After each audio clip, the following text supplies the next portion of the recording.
Bonjour à tous, il est 13 heures et on a rendez-vous aujourd'hui pour un webinar consacré au SEO. Vous êtes près de 80 à participer. Waouh! J'ai une grosse pression sur les épaules. En tout cas, je vois que c'est un sujet qui vous intéresse. Moi, c'est un sujet qui me passionne et j'espère sincèrement réussir à vous transmettre cette passion et surtout à vous transmettre des bonnes pratiques là-dessus. Je tiens d'abord, en tout cas, à remercier le Club de la Presse, Anka, pour l'invitation. Merci beaucoup. On est ensemble pour une petite heure. Je vais essayer de présenter pendant 45 minutes et de laisser de la place pour des questions, pour des réponses. Je trouve que c'est ça qui est le plus intéressant sur des événements en ligne, ou même sur des conférences en général, c'est de pouvoir interagir. Donc, je ne sais pas si vous êtes familier avec cet outil, avec Livestorm. Vous avez sur la droite un panneau avec le chat. Donc, n'hésitez pas. Salut Thomas, bonjour Isabelle. N'hésitez pas à échanger dessus. Je vais essayer de prendre, alors ça va être un peu schizophrène pour moi de regarder vos commentaires, d'être concentré sur ce que je vais dire. Je vais essayer de tout faire. Vous avez aussi un bloc questions. Donc, si vous avez des questions, n'hésitez pas à les poser. Je vais essayer de les traiter, de les prendre en direct. Je vois que ça s'inscrit encore. Bonjour à tous, à toutes. Je vois Amélie. Salut Amélie. Thomas. Ah, mon tatouage. Et encore, vous n'avez pas vu. Ah, j'arrive. Non, il est en train de s'effacer. J'avais un petit dinosaure sur le bras. La joie d'être papa. Autre information, vous recevrez le replay à la fin. Donc, à partir du moment où j'arrête le webinaire, vous aurez le replay dans votre boîte. Donc, ça permet aussi à ceux qui n'ont pas pu se joindre à nous en direct, en tout cas, de pouvoir le consommer. Et puis, je le mettrai à disposition sur YouTube. Comme ça, vous pourrez le revoir ou le partager comme vous voulez. Alors, aujourd'hui, on va parler de réflexes SEO à avoir en rédaction web. Mon objectif, il est absolument pas de faire de vous des spécialistes, mais il est vraiment de partager des bonnes pratiques que je peux avoir moi au quotidien là-dedans. J'ai une autre promesse que je vous fais là aujourd'hui en direct, c'est que je vais essayer de vous faire un peu voyager. Je crois qu'on en a tous besoin. Je vais essayer de vous faire sortir un peu de vos écrans. Je vais démarrer avec un premier point parce que je vais me présenter, je vais dire qui je suis. J'ai envie de savoir un peu qui j'ai en face aussi. Donc, je vais vous mettre un sondage. Vous allez le voir sur le côté. Voilà, normalement, vous avez un sondage qui est apparu.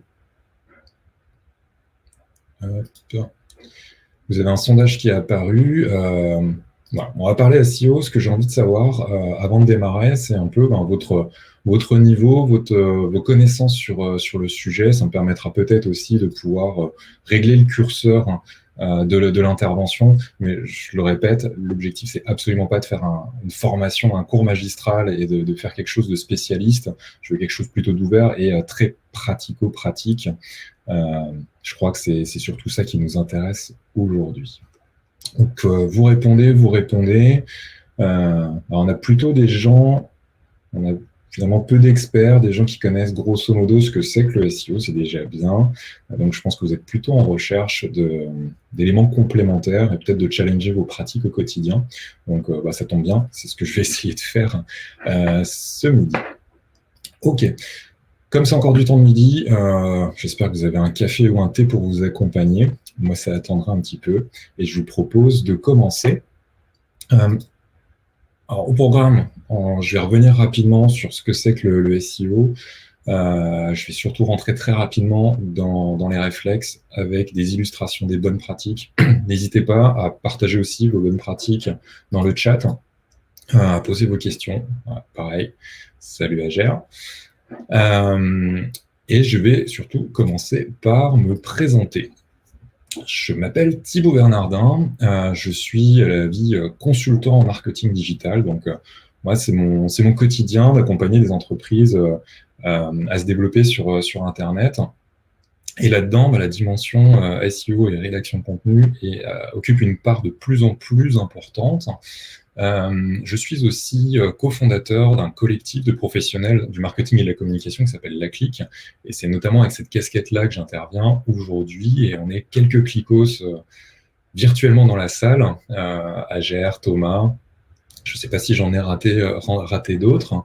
Donc en tout cas, on est des professionnels du marketing et de la communication qui ont eu un moment l'envie de se réunir, d'échanger, de partager nos bonnes pratiques, très simplement, sans filtre et surtout sans notre casquette d'entreprise. Et du coup, ça nous permet... Ah, il y a Pierre aussi qui nous rejoint. Salut Pierre.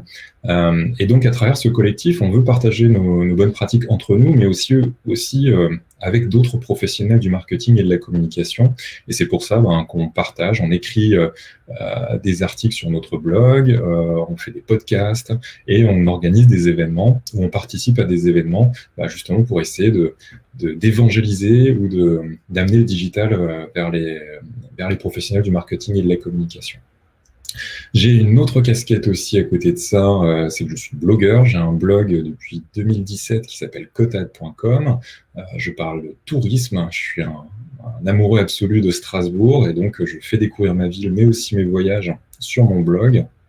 Et je vais beaucoup m'appuyer sur lui pour présenter, pour étayer mes propos aujourd'hui.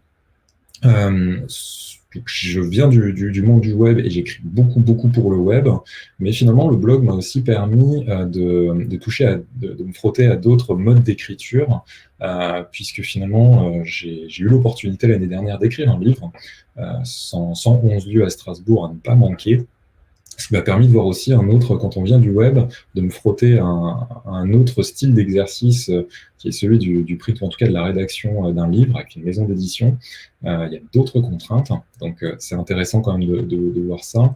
Et puis ça m'a permis aussi, maintenant je collabore aussi avec le magazine Hors Normes que vous devez connaître. Donc, alors la maison d'édition, c'est Emmons, c'est une maison d'édition en Allemagne. Mais donc voilà, ça me permet de voir ces différents formats. Et puis dernière casquette, je suis intervenant à l'EM Strasbourg en stratégie digitale, stratégie marketing digital, et à l'ECS Strasbourg, où là je fais un cours sur du content marketing. Voilà. Donc voilà rapidement pour les présentations. Et je vous propose de rentrer dans le vif du sujet.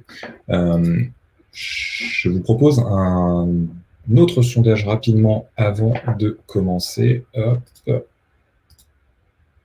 Voilà. Moi, je vous ai dit, je touche un peu tous les types de contenus maintenant, même si je fais très majoritairement des contenus web. Moi, ça m'intéresse de voir à travers le sondage sur quel type de contenu vous êtes amené aussi à travailler. Si vous venez plutôt du print et que vous regardez ce qui se passe sur le web, si vous faites plutôt du web, et puis on va le voir que c'est un mode de réflexion, de rédaction qui va être très différent en fonction du support.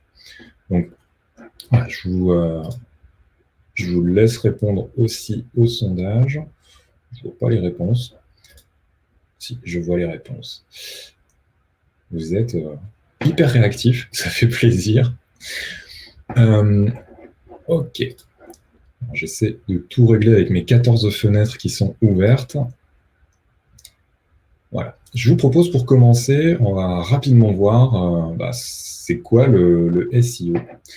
C'est pas un gros mot. Et je jongle avec mes différents onglets. C'est là que c'est bien quand on n'est pas tout seul sur un webinar. Voilà. Ok. C'est quoi le SEO? Alors souvent, vous êtes tous amenés, je le vois dans le sondage, vous êtes tous amenés à écrire pas mal sur le web. Et je pense que vous avez tous été confrontés à ce syndrome-là. C'est que vous avez écrit un super article, vous y avez mis beaucoup d'énergie, vous avez beaucoup travaillé dessus. Et finalement, tout ce que vous récoltez, c'est quelques pages vues. Même au bout de quelques semaines, finalement, vous plafonnez. Il n'y a pas grand monde qui le lit, votre article. Et on le constate encore plus, vous avez investi dans un super site internet et finalement vous êtes un peu comme cette petite maison sur un rocher. Alors là je vous emmène en Serbie, c'est la maison réputée la plus isolée du monde, et là vous avez une super maison et en fait il n'y a personne qui vient vous voir parce que vous êtes tout simplement inaccessible. En tout cas vous êtes difficilement accessible. Parce qu'en fait, il y a une chose très simple, c'est que finalement, je pense que c'est votre cas aussi, généralement, vous commencez votre parcours sur Internet en posant une question à Google. C'est 93% des expériences en ligne qui commencent par un moteur de recherche, et très majoritairement en France, qui commencent avec Google. Et en tout cas, de mon expérience, que ce soit dans les projets de mes clients aujourd'hui ou dans mon expérience professionnelle passée, j'ai pu constater que effectivement, les moteurs de recherche, ou en tout cas Google, apportent un trafic qui est considérable. Et même sur des réflexes tout bêtes, hein, vous pouvez connaître l'URL d'un site sur lequel vous allez régulièrement. Bah, bien souvent, vous passez par Google pour y accéder. J'avais le cas lorsque je dirigeais le marketing et la communication digitale chez Banque Populaire. Quand bien même on connaissait l'URL par cœur du site Banque Populaire, ben, les gens ils tapent Banque Populaire pour accéder au site de leur banque. Et un autre constat que j'ai fait lorsque j'étais chez Banque Populaire, j'avais porté un projet d'aide en ligne. Donc, c'était de pouvoir apporter de l'information en libre service pour dépanner les clients, pour aider les clients lorsqu'ils avaient perdu leur mot de passe, lorsqu'on leur avait volé leur moyen de paiement, par exemple. Et le réflexe naturel d'une banque, c'est de cacher ça derrière un identifiant à un mot de passe. Et moi, pour ce projet-là, je voulais qu'il soit très ouvert, qu'il soit facilement accessible, parce que c'est finalement, si on veut aider quelqu'un, il faut lui être utile quand il en a besoin. Et typiquement, si on oublie son identifiant, son mot de passe, on ne peut pas aller chercher l'information si elle est cachée. Donc, on a optimisé le contenu pour qu'il soit accessible, notamment qu'il soit très bien référencé dans Google. Et en fait, on s'est rendu compte que une fois sur deux, les clients posaient la question à Google avant de poser leur question à leur banquier. Du coup, ça amène quand même une réflexion qui est importante, c'est de se dire, même si on veut essayer de cacher des choses, si on veut être utile pour ses clients, il faut s'adapter à leur comportement et à leur façon de faire. Et donc, dans 93% des cas, ils vont commencer par taper leurs questions à Google. Maintenant, et c'est là tout l'enjeu, tout le sujet, c'est comment apparaître sur Google, comment faire plaisir à Google. Et c'est là où c'est pas évident, puisque en fait, Google va prendre énormément de paramètres, de critères pour indexer, pour dire sur cette recherche-là, c'est ce résultat-là qui est le plus pertinent. Et là-dedans, vous avez une espèce de grosse boîte noire. Personne ne connaît, à part les gens de chez Google, les critères et le poids de ces différents critères. D'autant que ces critères vont évoluer avec le temps, avec chaque mise à jour. On est tous en train de suer dès qu'il y a une mise à jour de l'algorithme de Google. Donc ça évolue dans le temps, ce qui fait que même si vous avez une très bonne position, que sur une requête en particulier, votre site sort en première ou dans le top 3, c'est pas gagné et il faut l'entretenir. Donc là, il y a un enjeu de gagner ou d'éviter de perdre des positions. Mais en tout cas, il y a une chose qui est certaine, c'est que si vous n'êtes pas visible, c'est que votre site ou votre contenu, il ne sert à rien, ou en tout cas, je force un peu le trait, hein, mais en tout cas, on vous coupe d'une importante part du trafic. Moi, de ce que j'ai pu constater sur la plupart des sites sur lesquels j'ai pu travailler, ça peut représenter 80% du trafic. Donc, c'est super important. Et l'autre point, ce qui est intéressant avec du SEO, du référencement naturel, c'est que ça ne vous coûte pas directement. Il faut considérer le référencement naturel comme un investissement à long terme. En fait, vous allez produire des contenus qui doivent être intéressants, adaptés pour Google, donc indexables, c'est-à-dire que Google peut découvrir et indexer dans son moteur de recherche. Et en fait, vous investissez sur du long terme. À contrario, par exemple, de l'achat de mots-clés ou de social ads, où là, tant que vous payez, vous amenez du trafic, et à partir du moment où vous fermez le robinet, vous n'avez plus de trafic. Donc, je ne dis pas qu'il y a une approche qui est meilleure que l'autre, c'est des approches qui doivent être complémentaires dans une stratégie marketing globale. Simplement, le SEO, c'est une stratégie qu'il faut aborder à long terme. Vous n'allez pas avoir des résultats tout de suite.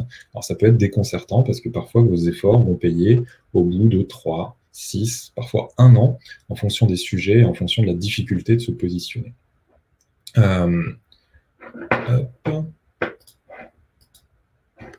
Mais en tout cas, sur la dimension SEO, donc sur le référencement naturel, si on ne connaît pas le détail de l'algorithme de Google, ce qu'on sait, grosso modo, je vais le résumer moi en trois piliers. Les trois piliers du référencement naturel, on sait qu'il y a trois dimensions qui sont importantes. La première, c'est une dimension qui va être technique. C'est tout ce qui va être fait sur le site internet, sur le support sur lequel vous allez publier. Comment est-ce que vous allez le structurer? Comment est-ce que vous avez organisé vos menus? Est-ce que vous avez mis à disposition du moteur de recherche des outils comme un fichier robot.txt, un sitemap par exemple? On va être aussi très vigilant par rapport à la performance, au balisage, etc. Deuxième pilier, c'est le contenu. Et c'est notamment ce qui va beaucoup nous amener aujourd'hui.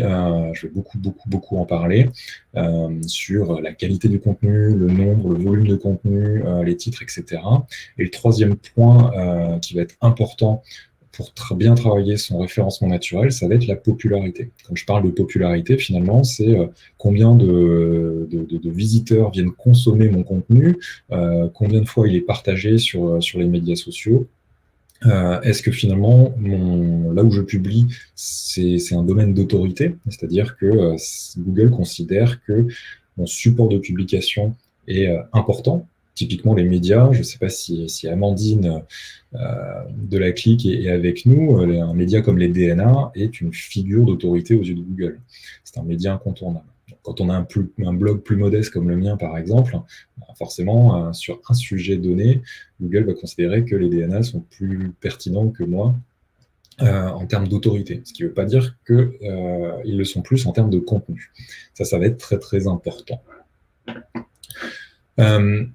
Et donc, ouais, c'est quelque chose qu'il faut constamment faire évoluer. Mais si on l'aborde bien, moi, ça fait 20 ans que je suis dans le web. En tout cas, il y a un truc qui est immuable, qui finalement, c'est une valeur fondamentale dans le web et en termes de référencement, c'est la qualité de votre contenu. Si vous faites un contenu de qualité qui est bien fait, bien structuré, Google peut faire évoluer ses algorithmes et vous pouvez évoluer un peu dans les positionnements, mais finalement, vous avez une base qui est saine. Donc, investissez dans du contenu de qualité.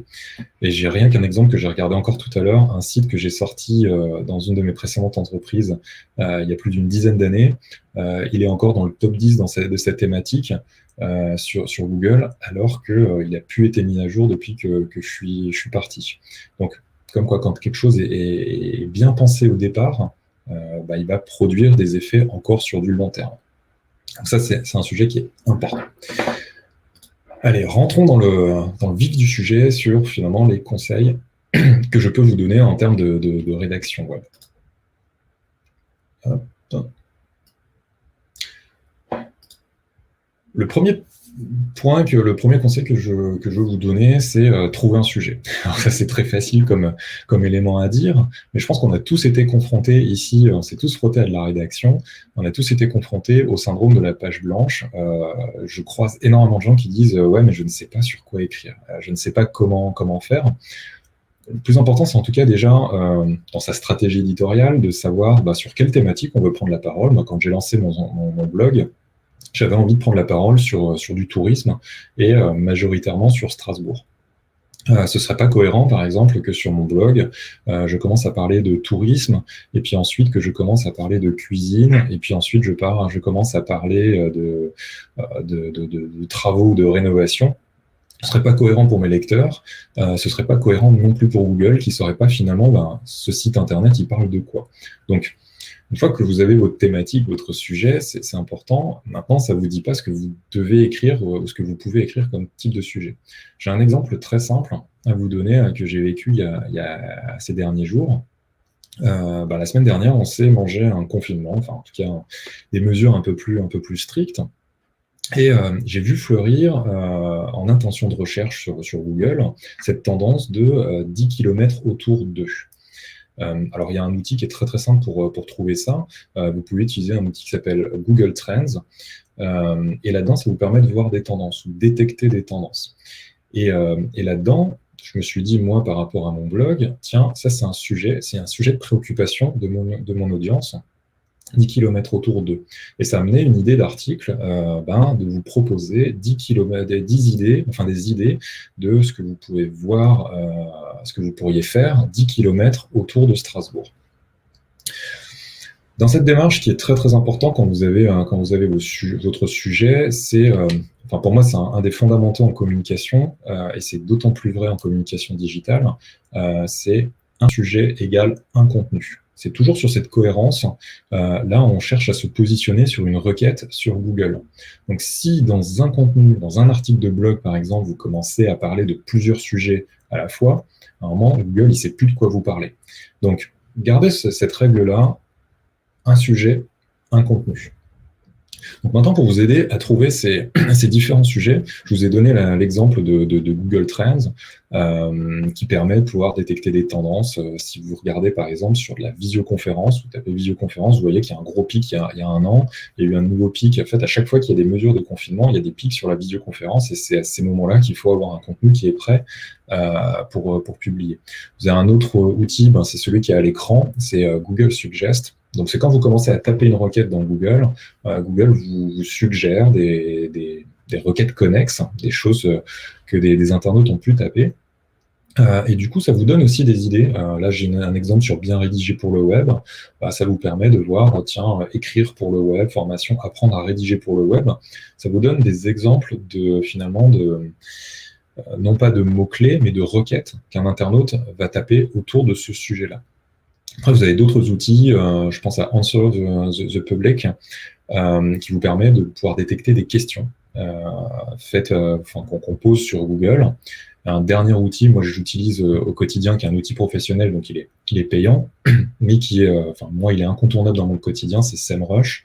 Il existe plein d'autres outils de SEO, moi c'est celui-là que j'utilise, et qui va me permettre de pouvoir détecter des sujets, et notamment détecter des mots-clés. J'y viens là-dessus sur les mots-clés. C'est le deuxième, une fois que vous avez trouvé votre sujet, le plus important, c'est aussi de bien choisir vos mots-clés. On a souvent tendance à parler avec ses propres mots, etc. C'est super important, vous avez votre propre patte en termes de rédaction web. Par contre, le plus important pour qu'on puisse vous trouver, pour qu'on puisse accéder à vos contenus, c'est que vous utilisez les mots qui soient les plus tapés par votre audience. Donc là-dedans, trouver les mots-clés, ça va être un enjeu qui va être essentiel pour vous. Mais là-dedans, c'est OK, il faut que je trouve mes mots-clés, mais comment je trouve les mots-clés les plus pertinents? Alors déjà, c'est quoi un mot-clé pertinent? Pour moi, il y a trois éléments. Le premier, c'est déjà un mot-clé qui est utilisé par des internautes, qui est recherché. Parce que si vous positionnez sur un mot-clé que personne ne tape, on se retrouve avec la petite maison en Serbie au milieu de l'eau, où vous écrivez pour personne. Deuxième, c'est le volume de recherche. Là-dedans, typiquement, alors oui, est-ce que ce mot-clé, il va être recherché 10 fois par mois en moyenne, 1000 fois par mois? Ça vous donne aucun volume de recherche. Et ça, c'est un enjeu qui est super important en rédaction web, c'est que si vous êtes un petit site, alors je termine juste sur le troisième critère pour moi qui est important en pertinence, c'est la concurrence. C'est que finalement, si vous tapez ce mot-clé-là, ou sur ces mots-clés-là, qui prend la parole à ce moment-là? Alors vous pouvez bêtement faire le test, vous tapez le mot-clé dans Google et vous voyez les résultats qui ressortent. Et puis après, vous pouvez utiliser des outils comme SEMrush, par exemple, qui vous permettent sur un mot-clé, où il y a un concurrent de SEMrush, c'est Ubersuggest, ça vous permet de ressortir les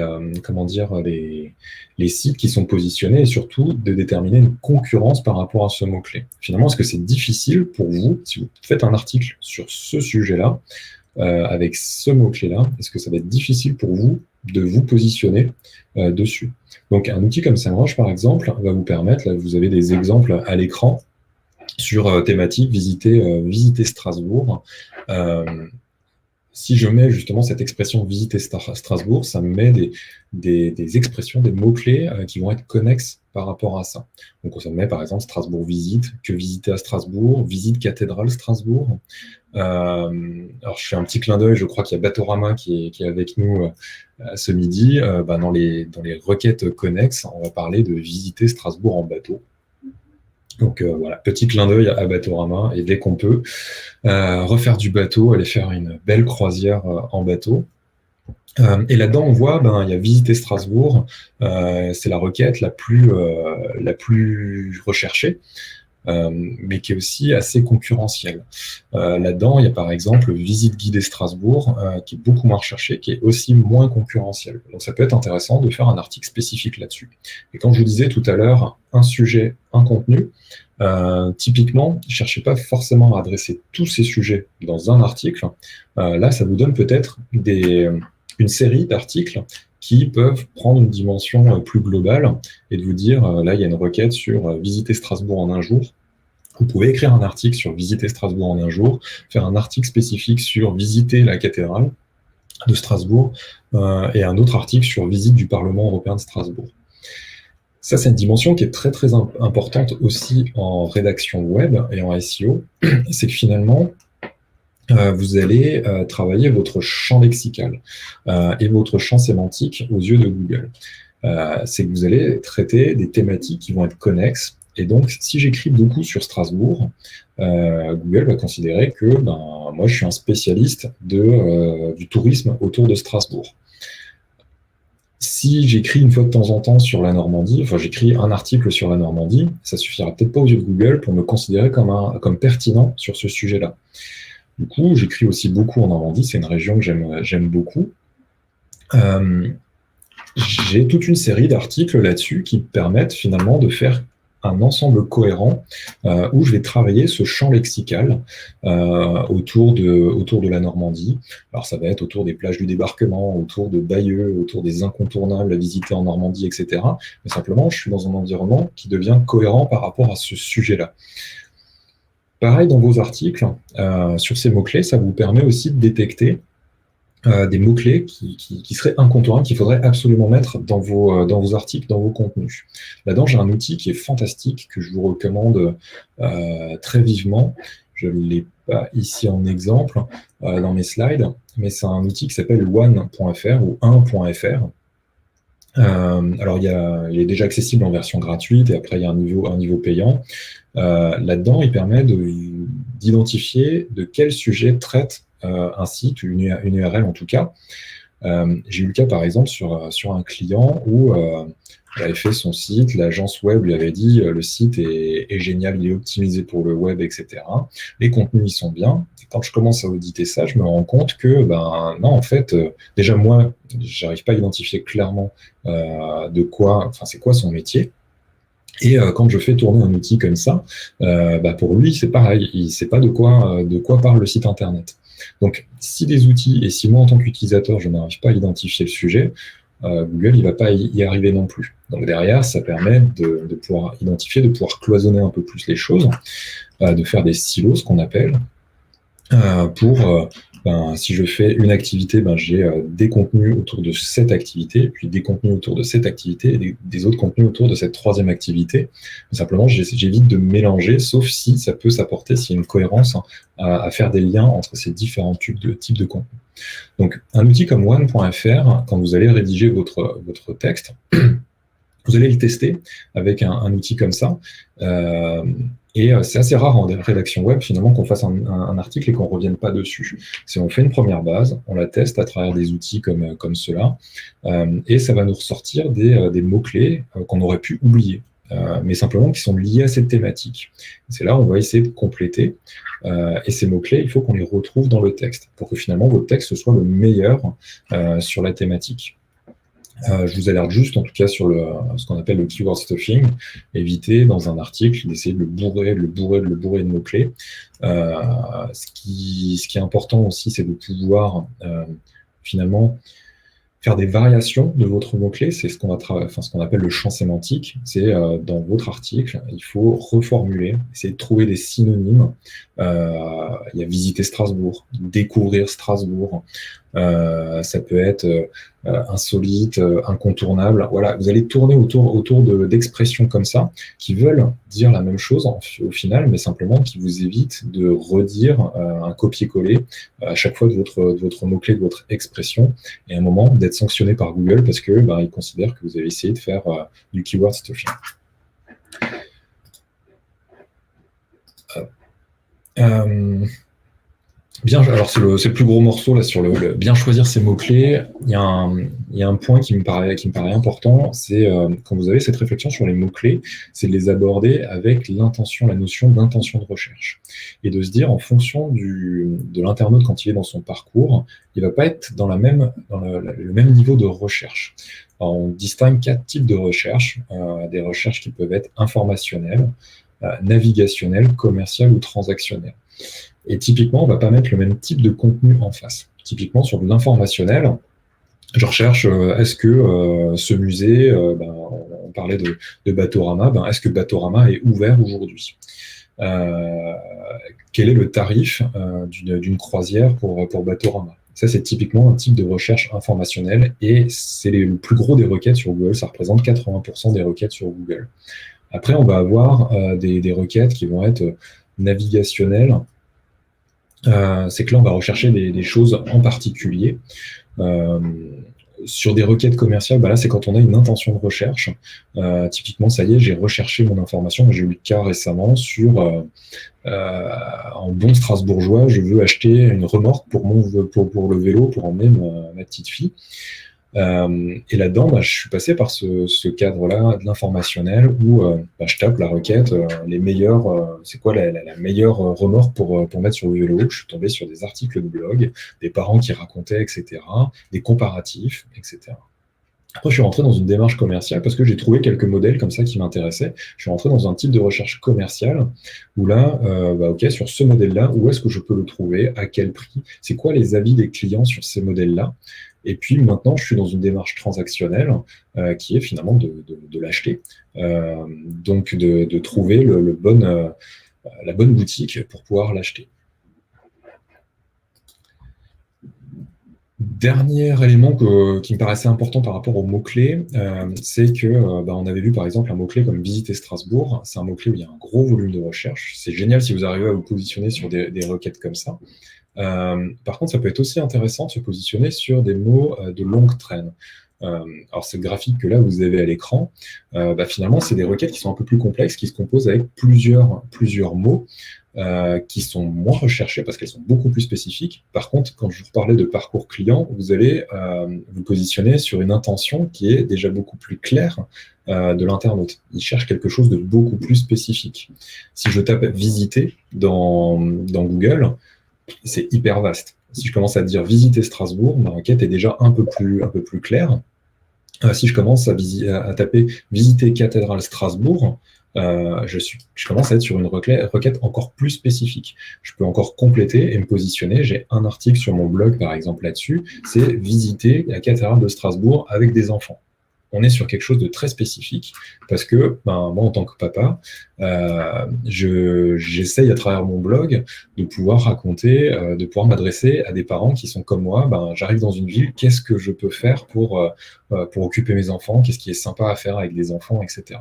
Donc voilà, il peut être intéressant de se positionner sur des mots-clés, sur des requêtes un peu plus longues et un peu plus spécifiques. Il y a une question. Blandine, à travers à tester une recherche qui ressort en premier sur un, mais nos requêtes ne sont-elles pas influencées et donc déformées par notre historique? Alors oui et non.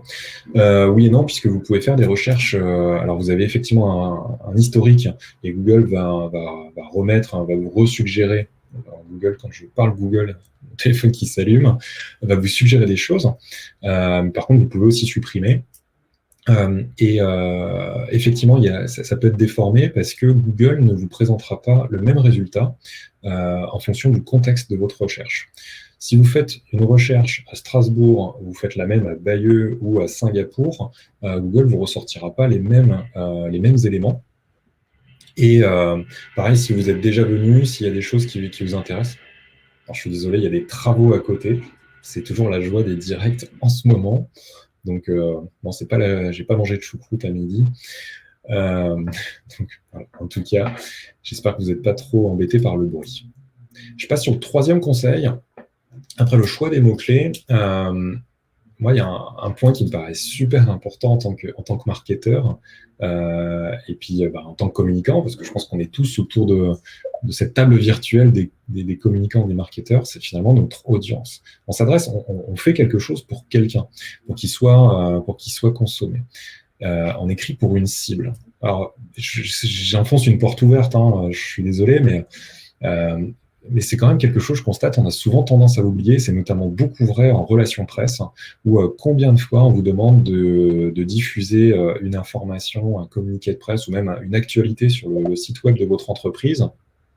Euh, mais en fait, c'est un truc, alors c'est très très important pour les dirigeants de communiquer dessus, parce que c'est une super nouveauté, c'est important pour eux, mais alors tout le monde s'en moque royalement.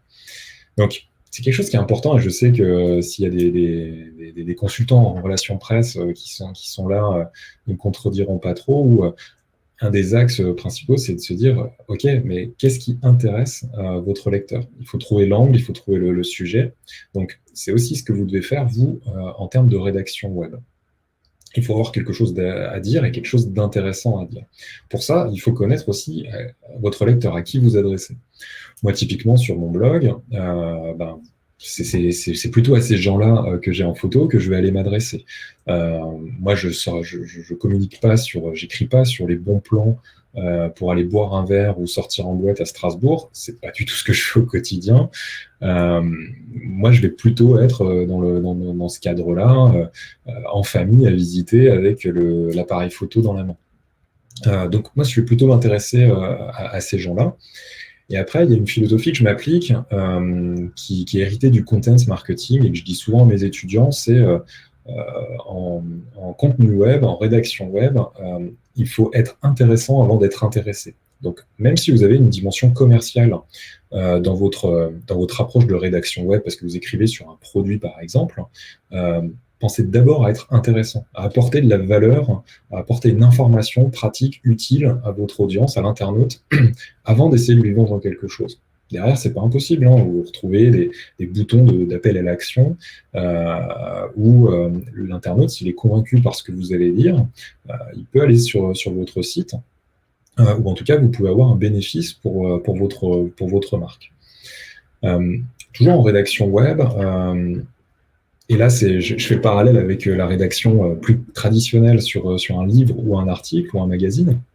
Euh, Là, c'est pas pour votre style. Alors, vous avez un style qui est propre et tant mieux, il faut le conserver. Par contre, ça va pas être le point le plus important. En rédaction web, il faut faire des phrases simples, des phrases courtes, des choses qui vont parler à votre audience. Il faut aérer les paragraphes. Et surtout, il y a un truc qui est fantastique en rédaction web par rapport à des formats print, c'est que vous avez finalement pas de contraintes. Quand j'ai écrit mon livre, moi j'avais une contrainte de 1870 caractères sur une page pour parler d'un lieu. C'est super court, ou au contraire, ça peut être super long pour certains lieux. En web, je peux écrire des articles à 3000, 4000 mots. Au contraire, c'est même beaucoup mieux parce que pour Google, ça va être un contenu qui va être long et qui, globalement, me permet d'être assez exhaustif sur le sujet. Alors ça, c'est un truc qui peut faire très très peur en rédaction web. Il y en a beaucoup qui disent « Ouais, mais non, il faut faire des contenus courts.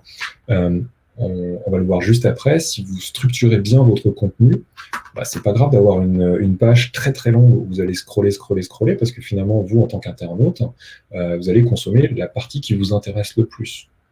En plus, si c'est bien structuré, vous allez pouvoir naviguer facilement dans cette page-là. Donc, ce qui m'amène justement sur mon quatrième conseil sur la structuration du contenu. C'est un point qui est super important en rédaction web. On est un peu à cheval entre contenu et aspect technique. Si vous vous souvenez, les trois piliers que je vous évoquais au début. Là-dedans, en fait, vous allez structurer comme vous le faites finalement pour n'importe quel type de rédaction avec un titre principal, des sous-titres, etc. En SEO, on appelle ça les balises HN. Vous allez avoir H1, c'est le titre principal. H2, c'est un titre secondaire. Après, vous comprenez la logique. C'est un point qui est important parce que déjà, par rapport à votre lecteur, il comprend ce que vous avez, ce que vous voulez dire et votre cheminement, comment c'est organisé. Mais c'est aussi important pour Google parce qu'il voit la hiérarchie de l'information, quelle importance vous donnez à telle thématique. Donc là, sur l'exemple, on voit que c'est une page qui parle de référencement naturel. À l'intérieur, on va aborder la définition du référencement naturel, le rôle du SEO dans votre stratégie web, comment améliorer mon référencement naturel, etc. On voit dans cet exemple-là que justement, on va avoir des dérivations. C'est qu'on va parler tantôt de référencement naturel, tantôt de SEO. En tout cas, on va tourner autour du sujet euh, pour, euh, pour gagner en pertinence. Bernard qui dit, en tourisme, il faut chercher à plaire à la jeune fille de Catin, le plus difficile de la famille. Dixit, un patron de parc de loisirs. Alors même globalement, c'est à la femme qu'il faut réussir à plaire en tourisme. Parce que bien souvent, c'est elle qui prend les décisions sur les parcours. Et il y a une autre question que je prends aussi en direct. Il y a Thomas qui dit qu'il a créé un blog sur Wix. Personne n'arrive à trouver mon blog sans saisir le lien, etc. Même en essayant de passer par le développement SEO. Il a des suggestions pour un meilleur hébergeur. Alors ça, c'est un aspect technique et c'est pas un point que je voulais aborder ici. Par contre, effectivement, la plateforme va être très très importante. Fuyez des plateformes comme Wix. On vous vend finalement quelque chose de très simple à mettre en œuvre. Par contre, si vous avez un peu d'ambition que votre contenu soit lu, investissez plutôt sur des plateformes qui vont vous appartenir ou en tout cas qui sont beaucoup plus adaptées, peut-être moins facile à utiliser direct sur étagère comme ça. Une des meilleures plateformes, c'est WordPress, franchement, que vous pouvez utiliser sur l'hébergeur que vous voulez, même sur du OVH quand il ne brûle pas. Mais là-dessus, moi, j'ai beaucoup de sites. Mon blog est sur du WordPress, par exemple. Vous avez la main dessus. Vous pouvez démarrer très facilement avec un template que vous allez acheter et intégrer. Et puis, en fonction, après, de comment ça évolue, typiquement, vous pouvez après passer par un freelance ou une web agency pour vous refaire un truc un peu plus propre, un peu plus quali. Mais ça vous permet en tout cas de commencer rapidement. Donc là-dedans, typiquement, puisqu'on parle de structuration de contenu et de WordPress, il y a pas mal d'outils sur WordPress qui vous permettent justement de vous aider dans la structuration du contenu. Il y a un plugin qui est incontournable en SEO, c'est Yoast. Je pense que vous l'avez tous. Si vous êtes sur du WordPress, vous l'avez installé. Si ce n'est pas fait, mettez-le. Ça va vous aider justement à optimiser votre contenu, notamment vous sensibiliser sur des aspects de structure qui sont importants, comme la métadescription. La métadescription, c'est si vous tapez visiter Strasbourg. Dans un moteur de recherche, c'est comment dire, dans les résultats, en dessous du titre, c'est la petite description qui va apparaître. Ça ne sert à rien en termes de SEO. Google n'en tient pas compte. Par contre, c'est un impact qui est super important pour votre internaute, parce que quand il va voir ça, finalement, c'est l'introduction. C'est dans cette description, c'est là que vous devez lui donner envie de cliquer sur votre résultat plutôt qu'un autre. C'est comme si vous êtes dans un restaurant et c'est la carte. Pourquoi est-ce qu'on va choisir votre restaurant par rapport à un autre? Là, c'est la même chose. Donc, travaillez très bien votre métadescription pour donner envie au lecteur de cliquer sur ce résultat-là par rapport aux autres. De travailler correctement votre structure avec des HN derrière, ça vous permet sur un contenu long de pouvoir mettre des petits outils pour faire des générations automatiques de sommaires et de naviguer à l'intérieur de la page automatiquement. Ça peut être très pratique et surtout, ça peut être aussi interprété par Google qui va mettre, vous avez peut-être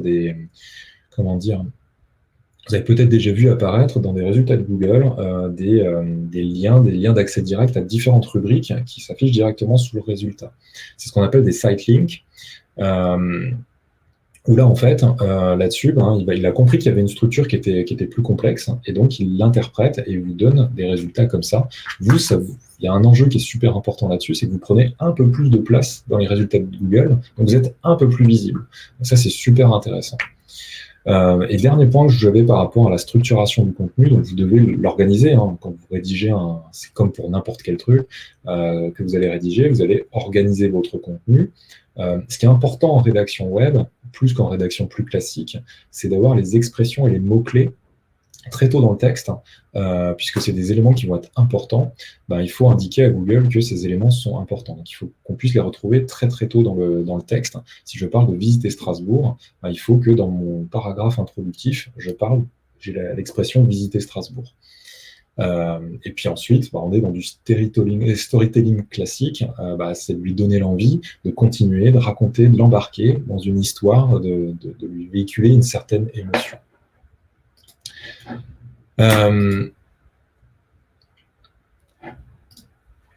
Après la structuration du contenu, il y a un point sur lequel je voulais vous rendre vigilant, c'est soigner vos URL. Alors, il y a des gros débats. De toute façon, les spécialistes SEO sont jamais vraiment d'accord entre eux. Il y a un gros débat là-dessus sur l'URL. En tout cas, je parle de mon expérience, de ce que j'ai pu constater. C'est important à plusieurs titres de les travailler. Alors, quand on parle d'URL, c'est quand vous avez votre lien.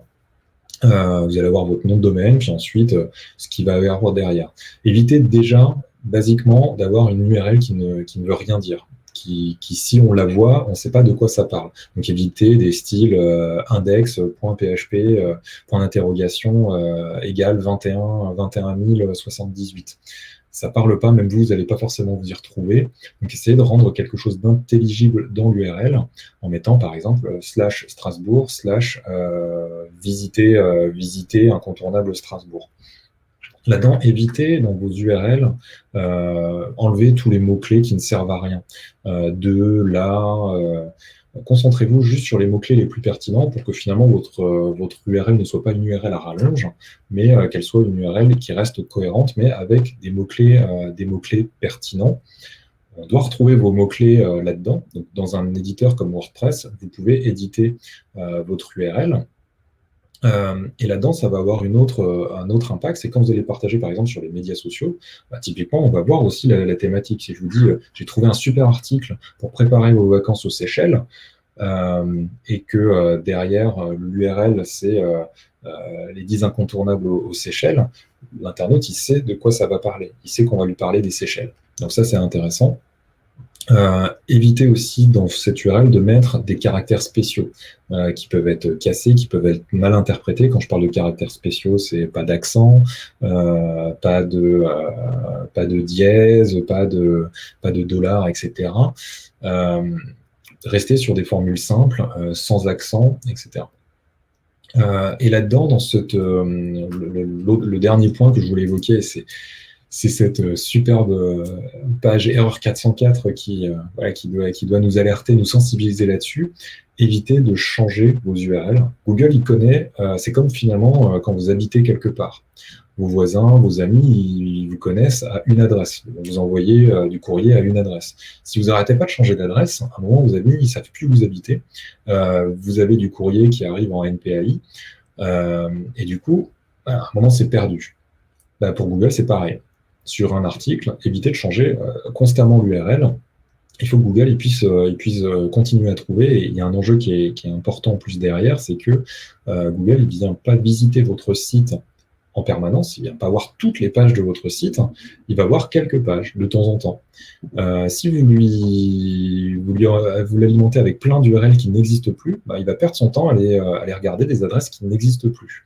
Donc, vous n'optimisez pas ce qu'on appelle ce budget crawl, ce budget de visite de la part de Google.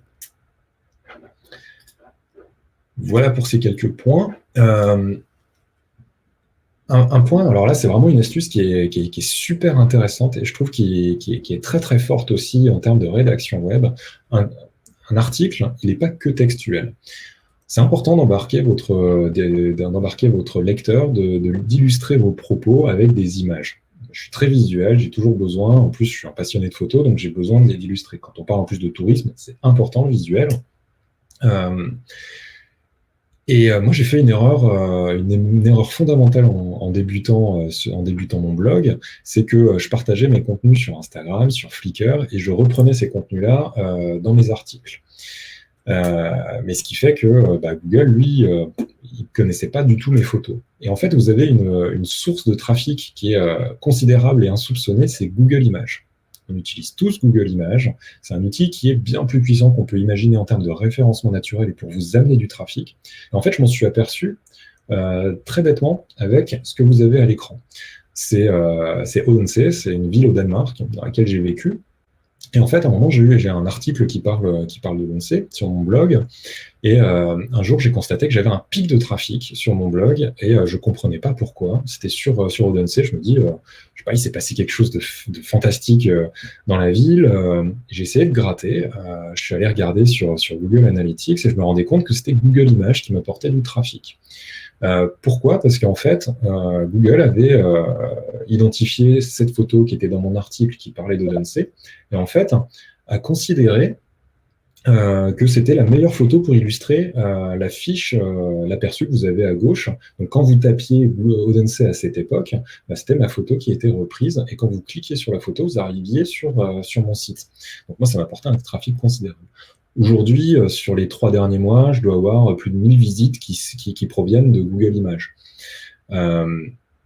Et là-dedans, finalement, pour être référencé dans Google Images, c'est important de faire attention au poids de l'image, éviter de mettre une image en pleine définition, il faut qu'elle soit très légère, essayer de faire en sorte qu'elle soit à moins de 150 kO, donc compressée. De toute façon, vous êtes sur du web, donc essayez de compresser. Vous avez des utilitaires comme Imagify, par exemple, qui vous permet de faire de la compression automatique d'images.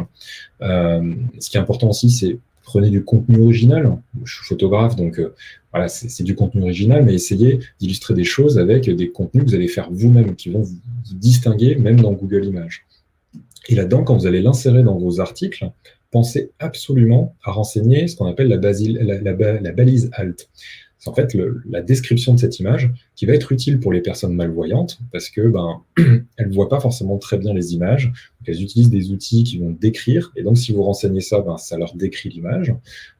Mais ça va être aussi utile pour Google qui va savoir de quoi traite cette image-là. Et donc, derrière, va pouvoir l'indexer plus facilement dans Google Images. Et dernière astuce là-dessus sur la photo, c'est penser à nommer aussi votre image avec les mots-clés. Plutôt éviter les DSC 0097.jpg. Là, j'ai une photo d'Odense, vieille ville Odense.jpg. Voilà, ça sera beaucoup plus parlant pour Google que si vous avez le nom d'origine de votre fichier. Et donc, moi, j'ai eu le cas comme ça sur des, je sais pas, vous tapez coucher de soleil à Nice, ou tapez piscine naturelle en Allemagne, ou même vous tapez les Seychelles. Je vous ai dit que je vous ai voyagé, je vous emmène en voyage. Vous avez dans les résultats, dans les 10 premiers résultats de Google Images, vous retrouvez certaines de mes photos, et c'est ça qui m'amène du trafic. Et Fabrice Lamiro, que je salue, qui nous écoute depuis Nice, nous dit que lui aussi, il a pas mal de trafic qui vient depuis Google Images. Donc, c'est un levier qu'il ne faut absolument pas sous-estimer, surtout quand vous avez quelque chose de visuel. Dans quelque chose de très connexe, vous avez aussi la vidéo. Dans Google, vous pouvez ressortir les résultats vidéo. Et c'est super intéressant, et j'ai constaté un truc assez récemment aussi là-dessus, c'est que dans certains articles, alors je ne sais pas si je l'ai, je vais essayer de vous le montrer ici. Tac, tac, tac. Je vous le fais en direct. C'est là où c'est bien quand on n'est pas tout seul à organiser un webinaire. Où est-ce que je l'avais? C'est ici. Voilà. Là, vous avez un résultat de recherche vidéo où vous tapez « Visiter le Danemark ». Et en fait, moi, j'ai écrit un article, j'ai des photos que je partage sur le Danemark. Je ne fais pas de vidéo. Par contre, je ressors dans les résultats vidéo. Et en plus, je ressors en numéro 1 là-dessus et ça m'amène du trafic. C'est super intéressant. Pourquoi? Parce qu'en fait, dans mon article, j'ai pris une vidéo de YouTube sur un sujet, c'est sur les pierres runiques. J'ai trouvé un mec qui avait une vidéo super intéressante là-dessus. Salut Anka. Merci encore pour l'invitation. Et du coup, là-dessus, j'ai intégré ce contenu-là dans mon article. Et Google voit que j'ai de la vidéo, que je suis sur une thématique autour du tourisme au Danemark, et donc il me référence moi en tant qu'article de blog et pas celui de la vidéo sur ce sujet-là. Donc, si vous faites des vidéos, pensez à aussi les intégrer dans vos articles, et derrière, en fait, ça vous donne plusieurs possibilités d'être visible, puisque vous serez visible potentiellement dans les résultats de recherche textuels classiques, potentiellement dans les résultats images, et potentiellement dans les résultats vidéo. Donc ça, c'est super intéressant. J'ai aussi un autre cas comme ça sur la vidéo où vous tapez rayon vert cathédrale de Strasbourg. J'ai un article là-dessus. J'ai repris une vidéo du rayon vert et j'apparais dessus. J'ai une question qui arrive. Alors, le site pour condenser les images, alors c'est un plugin WordPress, c'est Imagify. Alors, il y en a plein qui existent. Moi, c'est celui que j'utilise en tout cas sur mon blog. Il y a une extension qui est payante. C'est pas très cher, mais par contre, c'est très très efficace. J'ai une autre question sur toucher des utilisateurs, Guillaume, qui demande de différents pays européens. Est-ce qu'il faut faire des recherches de mots-clés par pays? Est-ce qu'il existe des outils à l'échelle européenne? Mon site étant en anglais. Je suis pas certain de bien comprendre la réponse. À la limite, on pourra échanger, Guillaume. Tu contactes-moi à la fin, on peut rediscuter du sujet. Alors, les apps, ouais, c'est ça, c'est bien ça, Angélique, sur Imagify. Alors d'habitude, je le fais dans le chat. Là, je suis désolé, je vais être schizophrène si je dois être un peu partout et taper aussi. Mais éventuellement, s'il y a un outil qui vous intéresse, je vous laisse mes coordonnées à la fin. Et puis, je vous le partage avec grand plaisir. Donc voilà, en tout cas, sur la dimension comment finalement hacker du trafic, ça peut être super intéressant de vous positionner aussi sur de la recherche vidéo et sur de la recherche image. Hop, je repasse sur la slide. Voilà. Ok. Autre point qui peut être intéressant dans vos contenus, en fonction de ce que vous allez proposer, par exemple, si vous avez un catalogue de produits, si vous avez un blog sur des recettes de cuisine, etc., c'est d'utiliser des données structurées. Les données structurées, c'est quoi? C'est pas un gros mot. C'est des formats, on est un peu dans le code. Il y a des plugins qui vous aident aussi là-dessus. Et en fait, qui vous permettent d'apporter des informations supplémentaires qui sont intelligibles par Google. Il y a un super guide qui est fait par Google sur les différents types de données structurées, comment encoder, etc. Mais typiquement, là, vous avez un exemple. Vous avez 4 résultats de recherche sur lesquels vous avez envie de plus cliquer. Moi, très franchement, j'ai envie de cliquer sur le dernier. J'ai une photo d'illustration. En plus, j'ai des petites étoiles, des votes. Et en plus, comme on parle de recettes de cuisine, là, j'ai une durée de la recette de cuisine. En plus, c'est un blog qui est fantastique. C'est le blog de mon amie Lorraine, Mon week-end en Alsace. Donc, allez faire un tour dessus. Et puis, on est encore en période de Pâques. Donc, si vous voulez une bonne recette, allez-y. Mais voilà, finalement, c'est des choses qui vous permettent d'être un peu plus visible et de prendre un peu plus de place aussi dans les résultats et qui apportent une information complémentaire à l'internaute. Vous pouvez le retrouver dans des forums questions, par exemple, dans des avis clients. Ça peut être des prix d'un catalogue ou une durée d'une visite.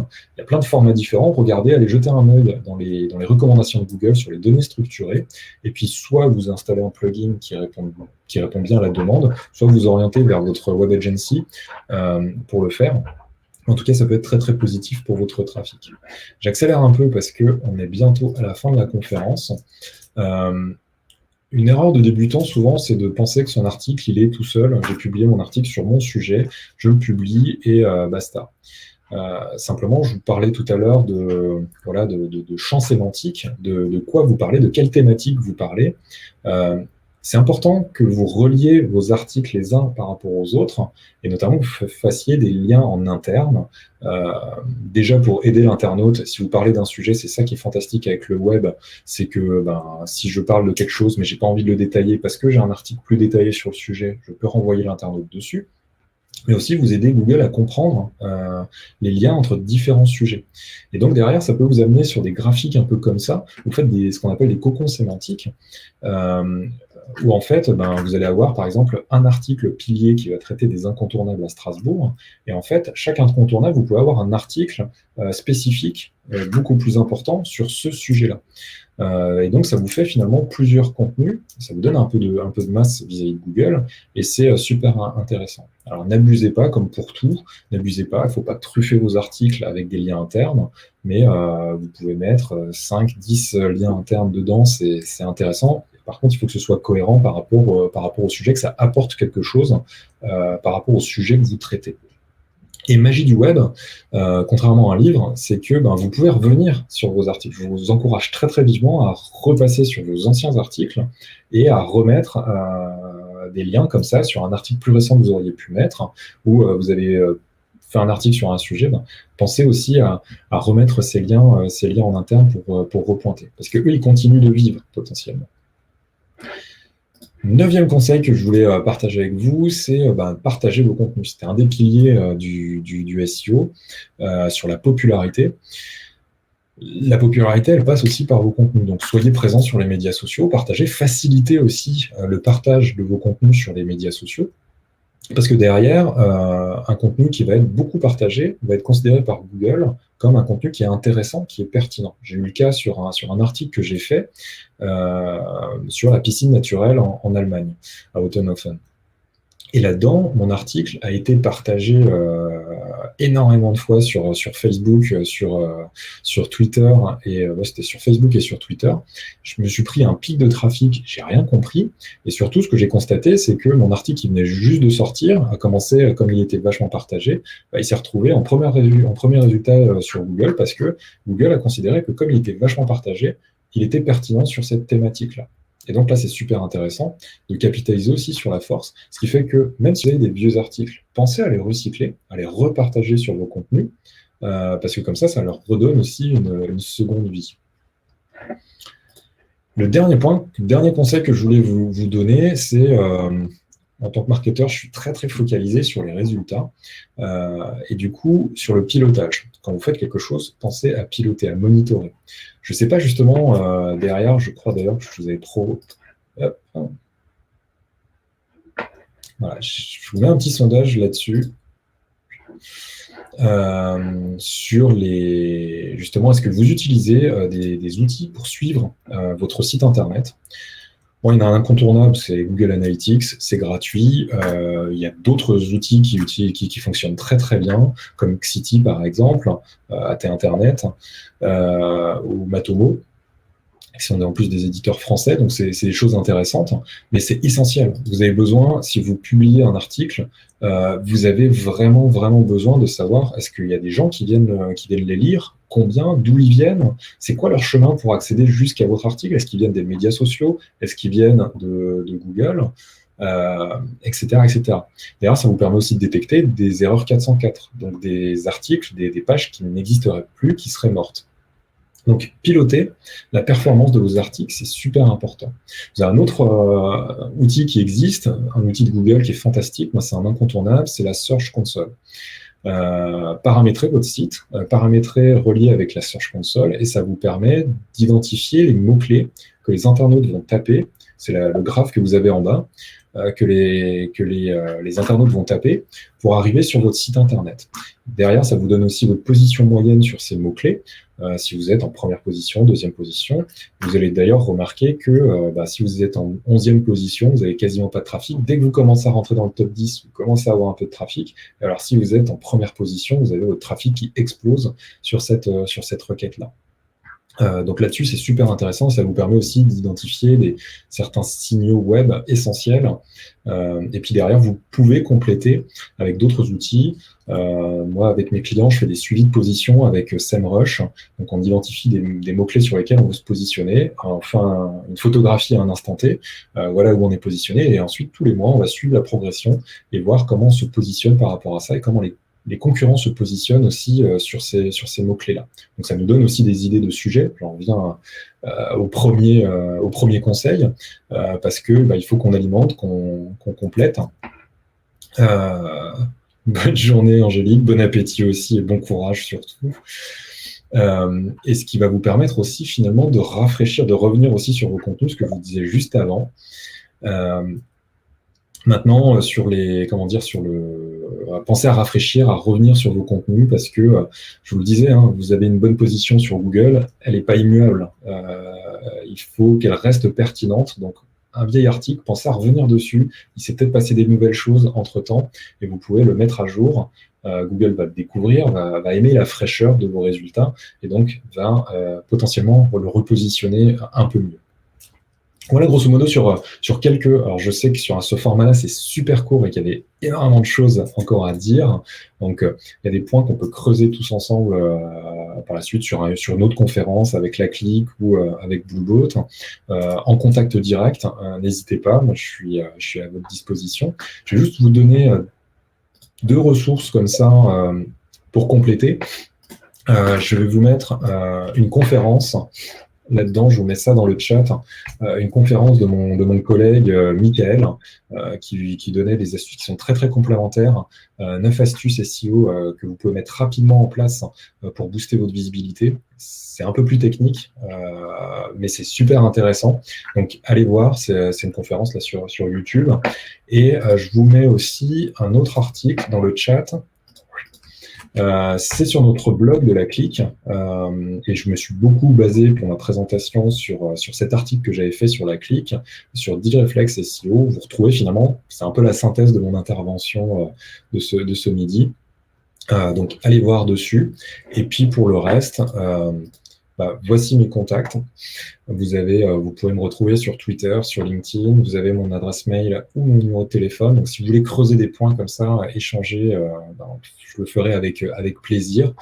Si vous avez encore des questions, n'hésitez pas, allez-y. Je regarde s'il y en a.